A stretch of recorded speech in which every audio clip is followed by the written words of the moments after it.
So, Audio is rolling. so you call it Ani, Ani. not Annie, but Ani, Ani yeah, Tendrin. Ani. And so that means nun. So Ani that's kind of like the means Catholic practice of calling someone sister. Sister, Sister Kathy. But So it could be cool. Sister Kathy, or Ani means Ani Tendrin, nun, and then Tendrin. It's really nice. They give you these great Tibetan names. When I got ordained, I got this name, and Tendrin means ten is Tibetan for the teachings or the Dharma or the path, and Drun is light or lamp. So the name is Light of the Path or Lamp of the Path. It's very nice. Oh, that's wonderful. It's a That's nice name. wonderful. And so then you serve at the Katug Ritrud. Did I say that right? That's Katug yes. That's one of the Retreat. places that I go for Buddhist practice and services and things. Katog Ritrud. Katog Ritrud is a place up near Jasper, Arkansas, up in the Ozarks and in Newton County, and we're very lucky to have a wonderful Tibetan Lama named Khentrul Rinpoche, who's there now. He travels a lot, but he's there a lot too, and so we have a lot of time with teachings with him and with different services and rituals and things. Practice. He encourages us to practice and meditate a lot, so we do that a lot. And then also in the summertime, I spend the summers in Madison, Wisconsin at Deer Park Buddhist Center, which is my home monastery, which is where I got ordained. I studied with my teacher there, Geshe Sopa, since 1977, so about 35 years. Wonderful, wonderful. So now I guess the bigger part of the discussion. So the first question that I'd sent you was, how can you summarize as best you can the basic or fundamental teachings of your faith tradition? To summarize Buddhism is very difficult because it's very huge, it's vast. But there are some basic tenets that are pretty well known and pretty basic to it. And what I really want to get across is the entire stress upon wisdom and compassion. That they always talk about wisdom and compassion as the two wings to enlightenment. And a bird cannot fly with one wing, so you can't just be compassionate all the time and try to be as compassionate as you can without wisdom. And so they combine it. So Buddhism really, the Buddha really taught a lot about compassion and a lot about wisdom. And the wisdom is an understanding of the way reality is, relative and ultimate reality. And compassion is compassion for every being, not just other human beings, but all sentient beings, including ticks, mosquitoes, all those. So non-harming is a real basic thing about Buddhism. The Buddha taught non-harming first. Actually, the first thing he taught, once he got enlightened, he came away and from the Bodhi tree where he was, and he walked and he saw some of his prior people that he used to practice with, meditate with, and they saw that something had changed in him, so they stood up and they said, "What did you learn? What did you figure out?" And the first thing he said was the Four Noble Truths, which is life is suffering, all is suffering, and there's a cause of suffering, and there's an end to suffering, cessation of suffering, and the way to get to the end of suffering is through the Noble Eightfold Path, or the path, which are things like right effort, right view, right concentration, right work, right livelihood, things like that. So so the fourth one was the path itself. So basically the method, the compassion and wisdom, and then also the law of karma, of cause and effect, is very key to Buddhism.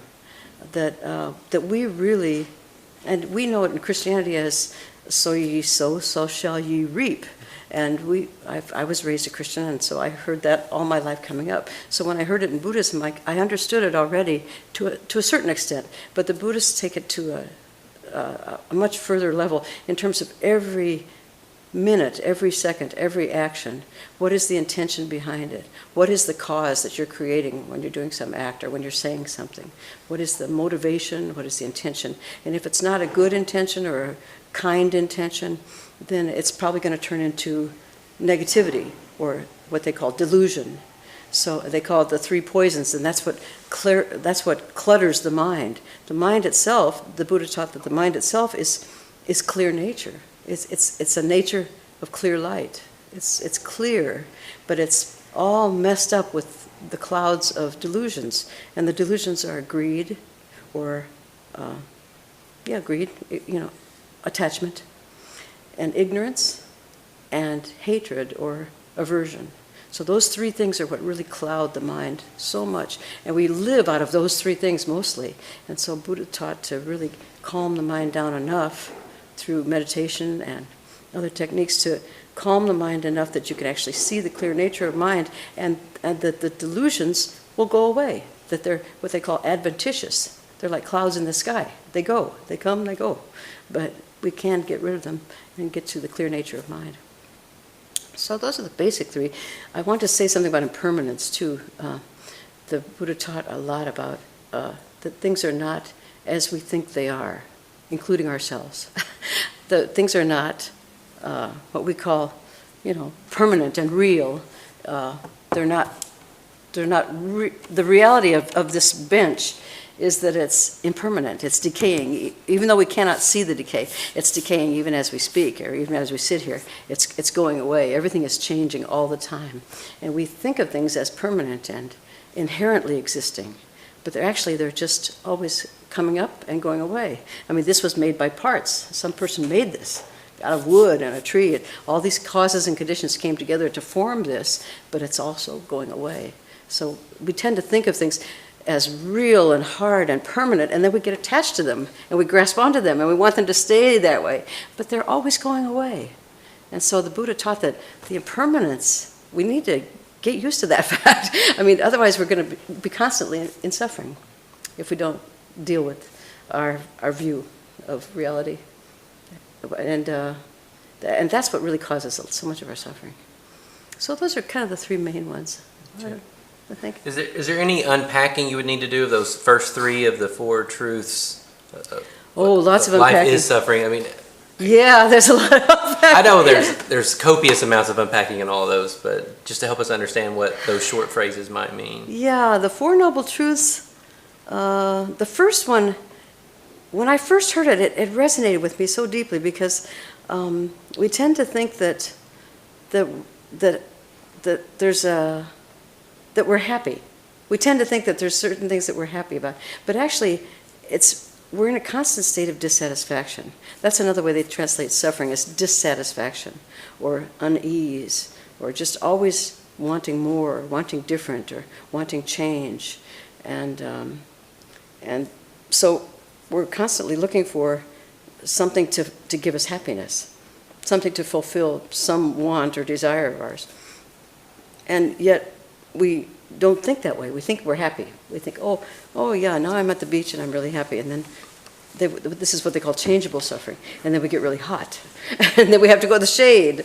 And then we get really cold. And, there's this changeable suffering. So they talk about three types of suffering. The suffering of suffering, which we all know, when we're sick, when we're in pain, when something goes really wrong. And the suffering of change, which is this changeable, I'm hot, and then I'm cold, and I'm thirsty, and then I ate too much, and we're constantly in this state of changeable suffering. And we think that it's happiness when we get a drink of water. We think, and now I'm happy, but it's actually just a change. It's just a change to another suffering. And then what they call the third one is they call all-pervasive suffering. And all-pervasive suffering is basically the fact that we have bodies means that we're going to suffer. I mean, there's no way around it. The fact that we exist with this in these embodied forms, human bodies and dog bodies and everybody's body means that there's going to be suffering there. So, and there's nothing we can do to change that. But this is the way we are, and we just need to accept it.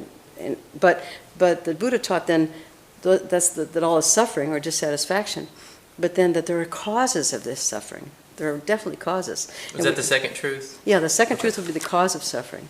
And the causes of suffering or dissatisfaction are definitely this constant wanting something more for myself. And basically the cause is really, when you come back down to the depth, the core of it is this I want this, I want that, I want life to be different, I want that car, I want that friend, we're always wanting, and we're always trying to get something for ourselves. And so it's that self-cherishing, that It's like self-referential totally. And although we think we have compassionate moments, a lot of those compassionate moments are all about like making ourselves feel better about something, you know. So it comes back to the self. So one of the basic causes of suffering is that that view of the self, of this, oh, I exist and I need this and I'm first, and to change that somehow, to get that to more other-centered and less selfish, less self-centered. And so that's the main cause. But he also talks about the poisons that come out of it. Those three we talked about: ignorance, greed, hatred. Those three poisons come out of that self, that I, that strong, what we think is I am real, you know, and I need this. And so to change that to more other-centered. So then we move into the cessation of suffering. And the cessation of suffering is really all about developing compassion for others and developing the wisdom to see that this I is an ego which is causing us all our problems. All our problems are self-referential, you know, they're self-caused. And so if we were to change our view and this takes a lot of study. I mean, I've been studying this for 35 years. It's called emptiness, that we and all objects are empty of an inherent, permanent, non-changing self. That we think we are permanent, but we're not. We're a construct.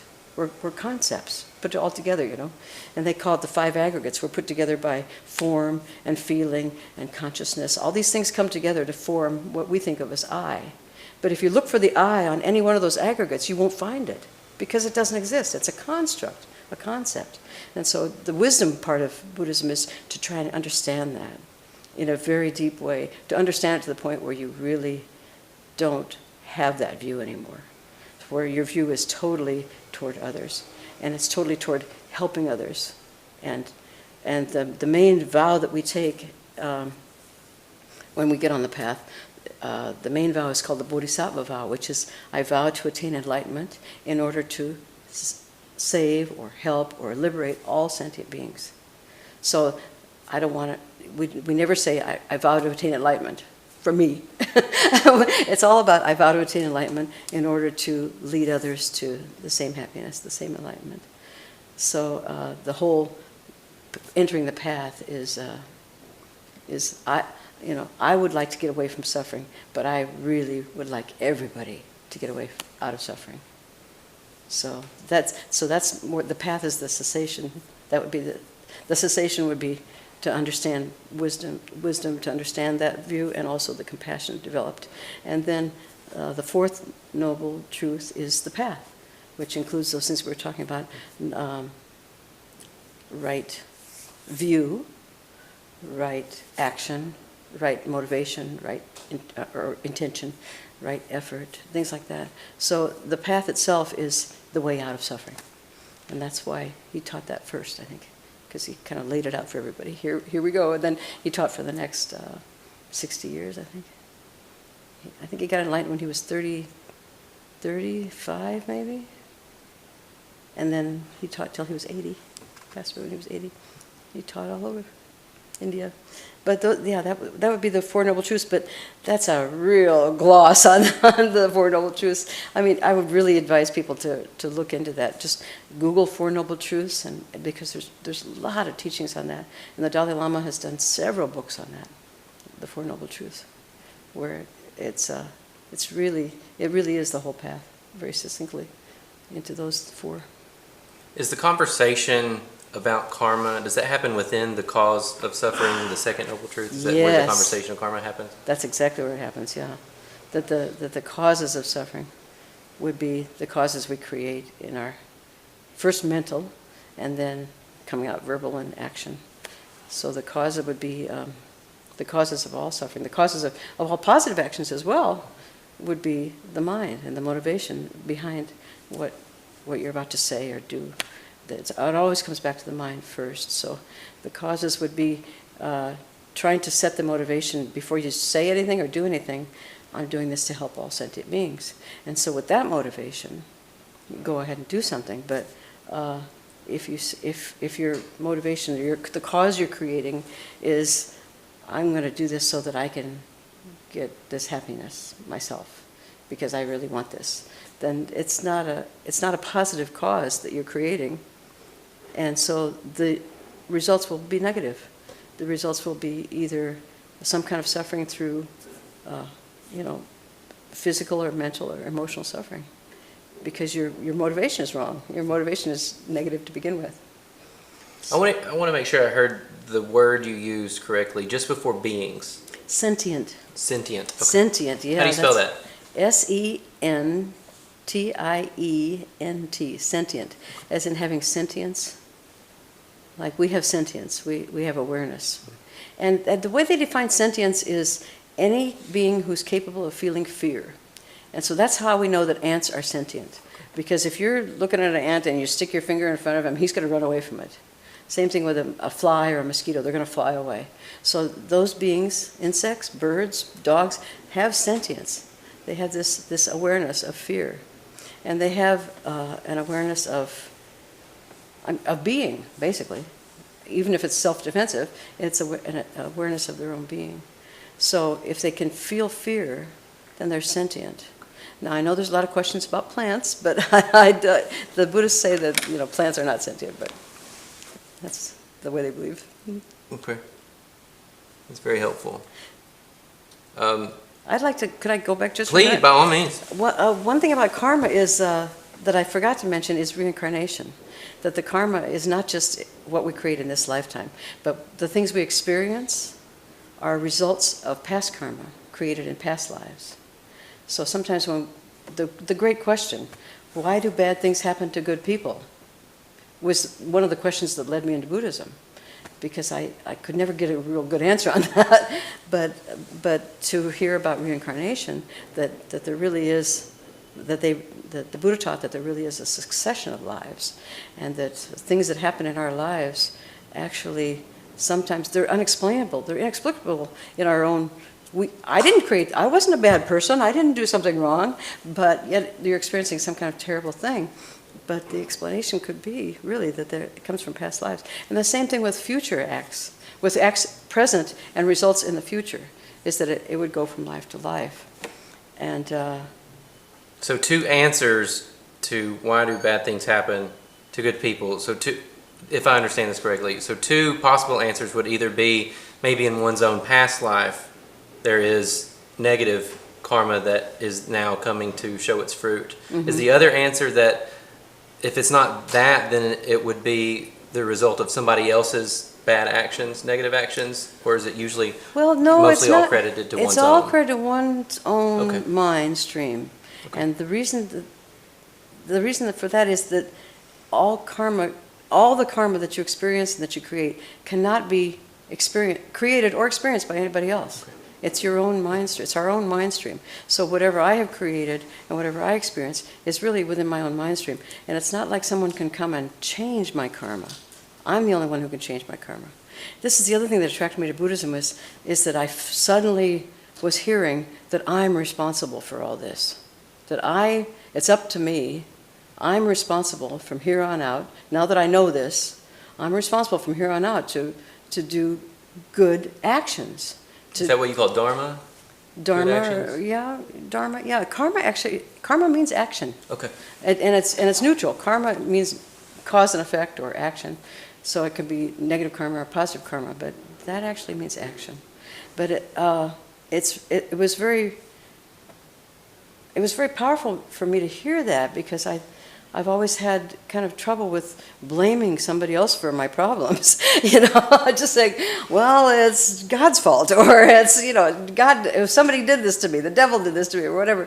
But to actually come back to, this is my mind, and I am the one who can straighten it out, can calm it, can purify it, can become more wise and compassionate, and it's really up to me. So that, to me, that was so empowering to hear that message and to realize this is my own doing, and I need to do this right. I need to live life right. And it's an interesting thing to think about when somebody's hurting you, like when someone's yelling at me, or somebody's beating on me or something like that. To think, to not blame that person, but to blame the delusions in that person's mind that are causing that person's own hatred or ignorance or greed or whatever. And also to think, this would not be happening to me if I hadn't done this to somebody else earlier in some other life. This is a result of me creating this karma myself. And I know we get at all kinds of things about blaming the victim here, and it's very, very tricky, but you have to kind of really think it out. It's an interesting way to think about experiencing negative harm from others and to not blame them, because it's really up to me. To figure out how, and to think that way is to really change the mind, because then you can get rid of your own hatred. Then you can get rid of your own ignorance, delusions, if you can see that kind of thing. The Dalai Lama is always saying, your enemy is your best teacher. The person who's the worst to you, who's the hardest on you, is your best teacher, because you will not learn patience unless you have an enemy. You will not learn any of this unless you have an enemy. And so you can think about enemies any way you want, but it's a very tricky way to. It's a good thing to think. A good way to think, I think. Well, how would you describe maybe some of the common misconceptions or misunderstandings or improper stereotypes as an outsider looking at your faith tradition? There are so many. There really are. I was trying to think about some of the things I've experienced and some of the things other people have told me, but I think one of the main ones is idolatry. People think that we bow down in front of graven images. There's that whole, from the Christian point of view and from Judaism, there's the whole thing about the Buddha statues being something that we're bowing down to. And it's a really sad misconception, because it's not true at all. We're not bowing down to a statue.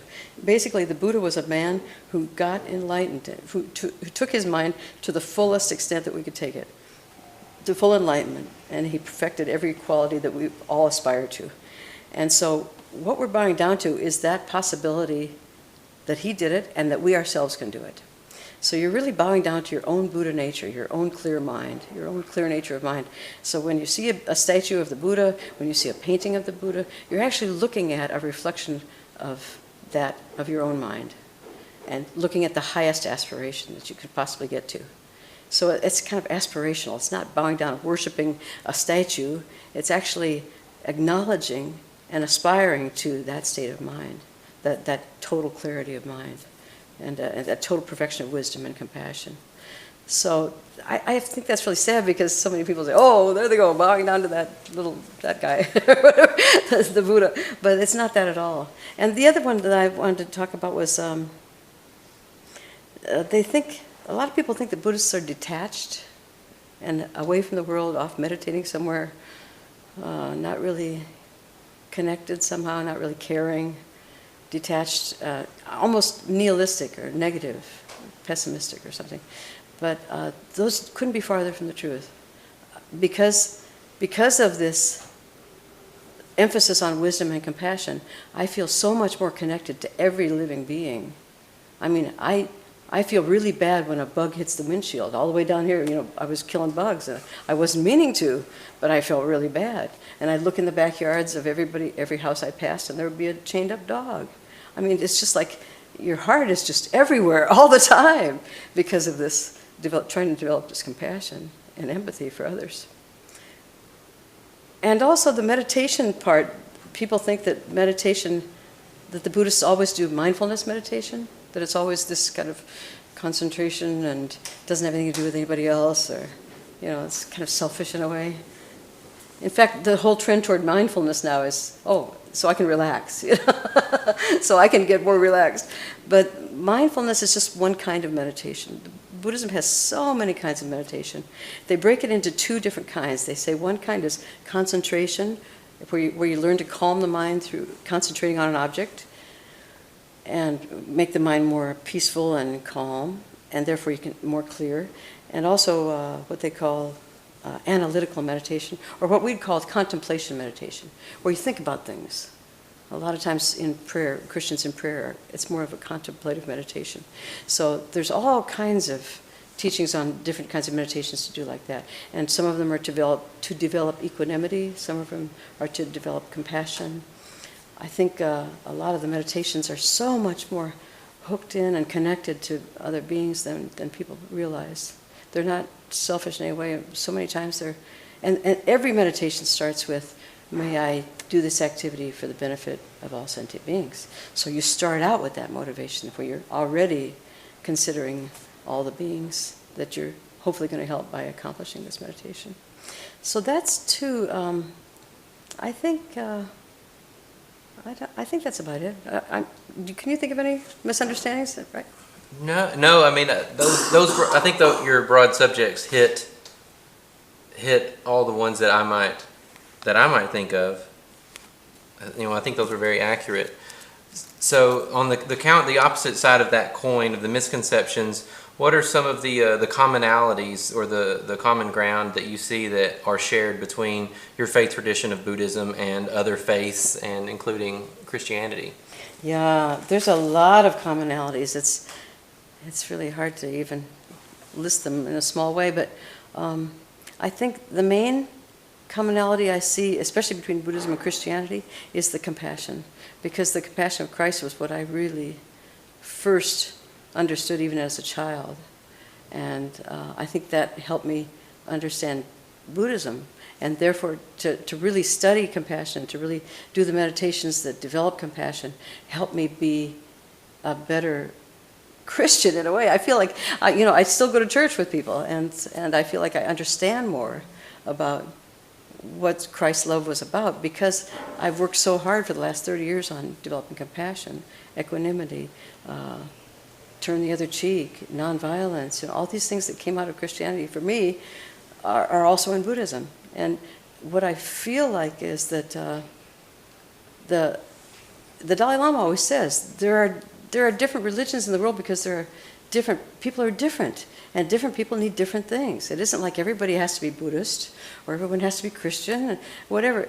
People are different and they need different things, but they all come to the same thing, and that is kindness and a good heart, and actually a moral life, leading a moral life, which doesn't include things like killing and stealing, lying. The Ten Commandments and the Buddhist ethics are almost identical.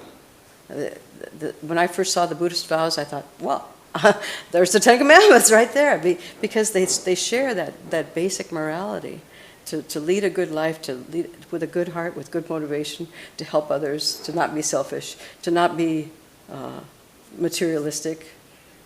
All those things we see in Christianity, we see in other religions, and we see in Buddhism as well. This tendency towards simplicity and non-materialism. Because we live in a materialistic culture, so we really see materialism big time. In fact, our entire society and our psyches are built around materialism.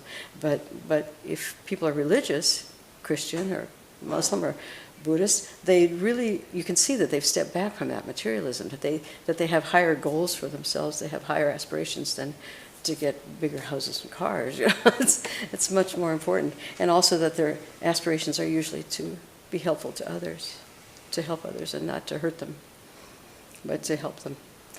And I think there's a similarity too in the life after death. There's a belief in Christianity, I think, I'm sure, that there's heaven and hell, and obviously with reincarnation, Buddhism has the same thing, but they also have heavens, they also have hells. The difference is that we, as Christians, I was taught as a Christian that it's a permanent thing. When you go to heaven, you stay there. And in Buddhism, it's always changing. It's always changing. You go to heaven until your karma runs out to be in heaven, and then you go to another realm. They have 6 realms altogether. One of them is the animal realm. So we could, that's a belief that not too many people share, that we as human beings could be reborn as animals, but it's possible. If we believe we can be reborn in heaven or hell, then they just move that out a little bit. So there's a belief in an afterlife. There's a strong belief in the importance of the time of death, that how your mind is at the time of death. I think as pastors, people see people dying all the time, and If they die a peaceful death, it's a good thing. If they die a horrendously painful death, and they're fearful, it's not good. So there's a strong emphasis on being very peaceful and helping people at the time of death to have a good death, and sort of to have a good afterlife after that. I think there's a similarity in the contemplative traditions that even in Christianity we've seen that there have been monastics all through time, and in Buddhism there's always been monastics. The Buddha ordained people right off the bat 2,500 years ago. He started an order of monks and nuns. So there's the monastic traditions, and there's a lot of similarities in the actual objects of Buddhism, Catholicism. I mean, this would be a rosary in Catholicism, but this is what we call mala in Buddhism, and Catholics would be counting the rosary. Well, we do mantras or prayers and count on the beads. We have incense. Catholics have incense. There's a lot of similarities, and you can see it in the Native American traditions as well. There's a lot of similarities with Buddhism, and also with just the uplifting of the attention to the four directions, to the feeling of the being ourselves at the center of the universe, meaning the consciousness is what you're developing there. And I think the Native Americans have that down really well too. They stress those traditions about praying, to each direction, asking for strength from the earth, from the other beings that you can't see. There's a lot of different things that I see. I keep seeing these things. If you ever read Joseph Campbell, he's the wonderful. The Power of Myth is what he did for PBS, but he synthesizes all these similarities between all these different religions. It's really good. And I think that's. I wanted to mention that the people in other traditions seem to come to the same point, and I just want to point out the Dalai Lama's great friendship with Bishop Tutu, because Bishop Tutu is Episcopalian, I think he's Christian, and His Holiness is obviously Buddhist, but they've arrived pretty much at the same state of mind in a way. They're very joyous people.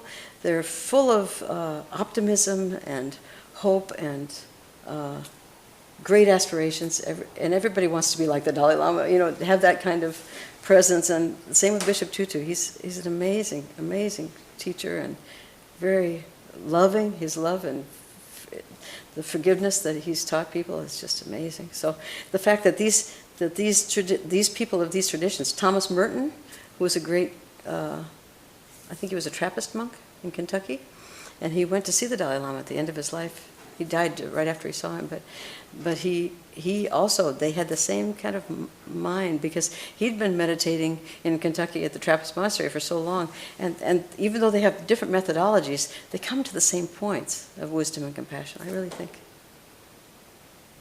Very good. Well, thanks for sharing those. Is there anything I've forgotten to ask you about, or didn't get to in another way? I mean, we've carried over so much information that I really appreciate you sharing with us, but I didn't want to overlook anything. I don't know. I think that's about it. Yeah. I just have a question. Yeah, sure. Curiosity. I wanted to know your take on. I was curious on if you ever believe that the Dalai Lama is going to, after he passes, that he has dictated that there should not be another Dalai Lama. He's not dictated anything. He's just brought it up. He hasn't actually flat out dictated there will be no more Dalai Lamas. What's happening? It's very political. What's happening is the Chinese government, which took over Tibet in 1959, they've been occupying Tibet, and they've been trying to stamp out Buddhism ever since. And they've also been trying to stamp out anybody's belief and faith in the Dalai Lama. And what they did, after the Dalai Lama left in 59, there was a young Lama called the Panchen Lama, and he's like second to the Dalai Lama in the hierarchy of Tibetan Buddhism. And the Panchen Lama was like 6 years old at the time, and the Chinese took him, and we haven't seen him since.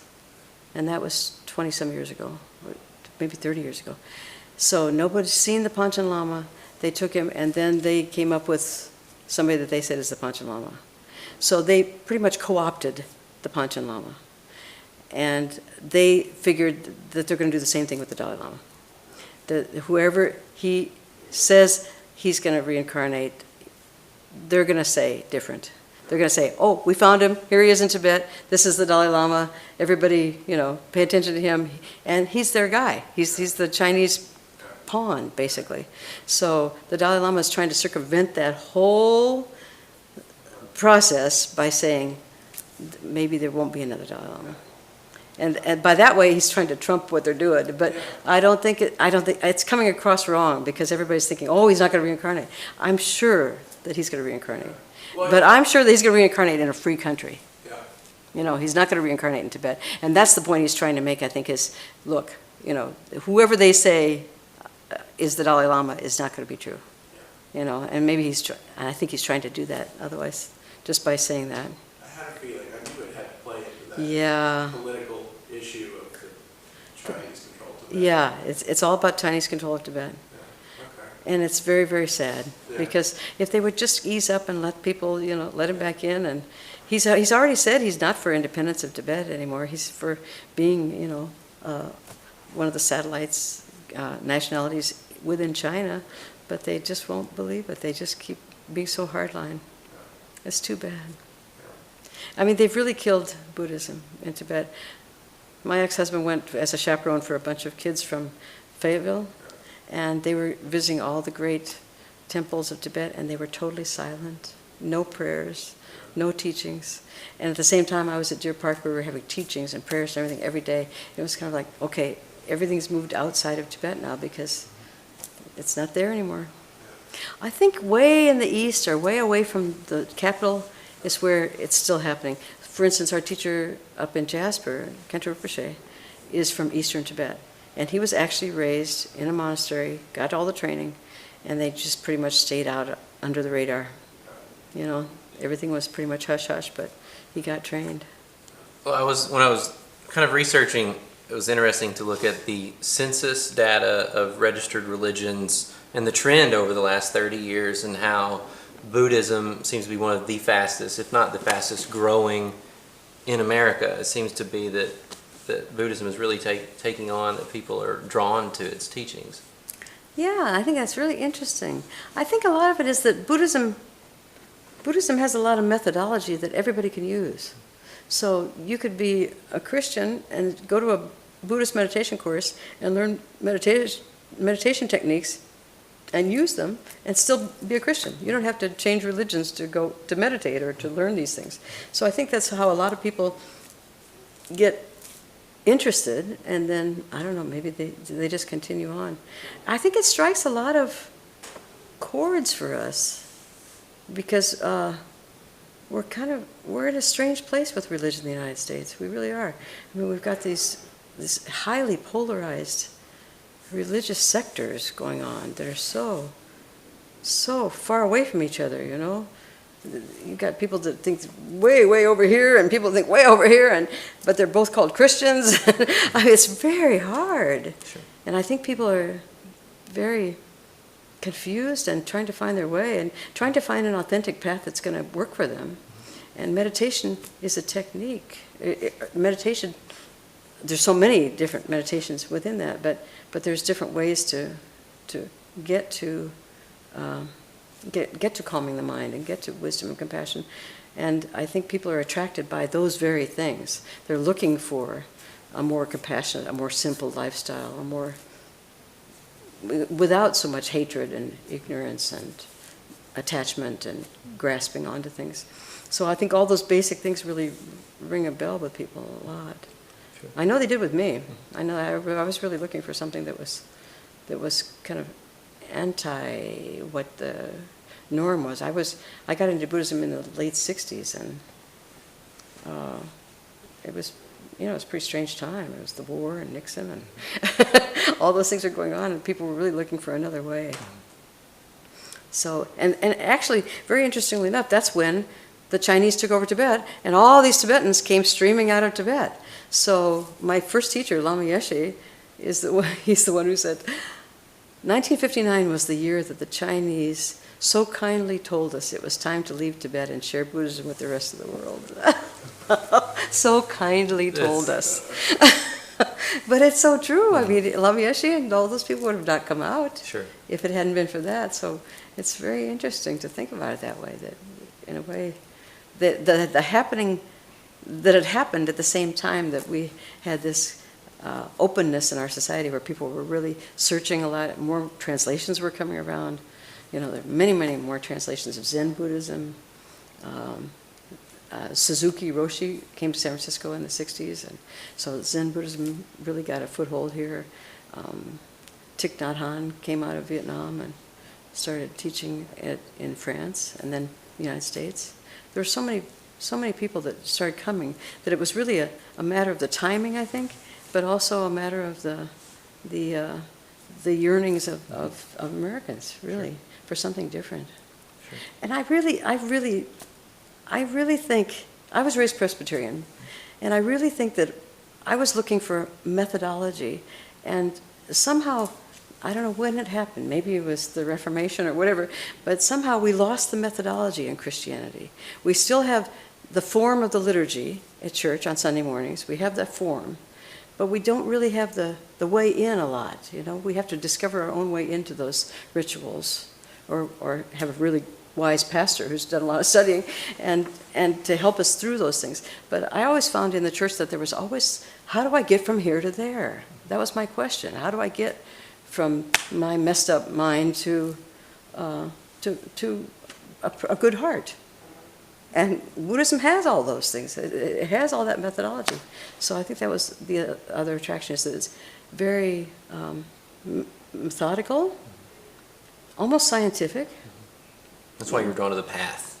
Yeah, path. yeah, it's very Right. methodical and very and very reasonable, you know. In fact, there's some question as to whether Buddhism is religion at all, because religion, the word religion, I think, it implies that you're worshiping something. Something is revered as God. Yes, Right. something revered, something Theistic. outside of Right, yourself. religion is theistic. Yes, Right. theistic, and so.